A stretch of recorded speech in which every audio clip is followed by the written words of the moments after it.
இந்த ஸ்ரீரங்க க்ஷேத்திரம் ஸ்வயம் வியக்த க்ஷேத்திரம், அதாவது சுயம்புவாக தோன்றிய 8 க்ஷேத்திரங்களில் முதன்மையானது. சுவாமி, சொல்கிறேன்.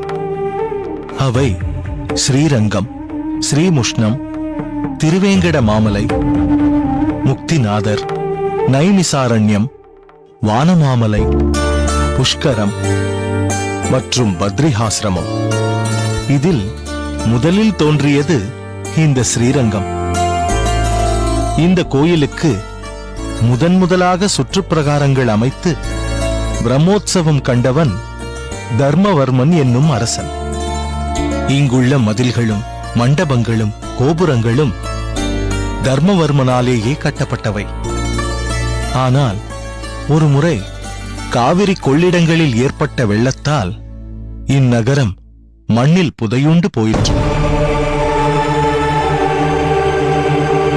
பல ஆண்டுகள் கழித்து அந்த தர்மவர்மனின் வழிவந்த சோழன் ஒரு முறை ஒரு மரத்தடியில் இளைப்பாற நேர்ந்தது.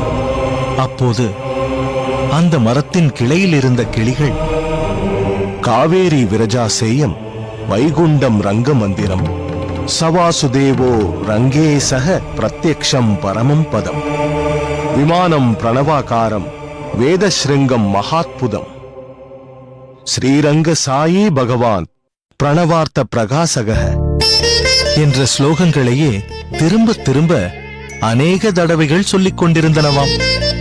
இதை கேட்ட சோழன் ஆச்சரியப்பட்டு தன் அமைச்சர்களையும் பெரியோர் சான்றோர்களையும் வினவ, இவ்விடத்தில் பெருமாளுடைய சன்னதி இருந்ததாக ஒரு புராண செய்தி உண்டென்று அவர்கள் தெரிவிக்க, அந்த சோழன் அங்குள்ள மணல் மேடுகளை நீக்க அந்த ஸ்ரீரங்க விமானம் பூமியிலிருந்து வெளிப்பட்டு அனைவரும் தரிசிக்கும்படி ஆயிற்று.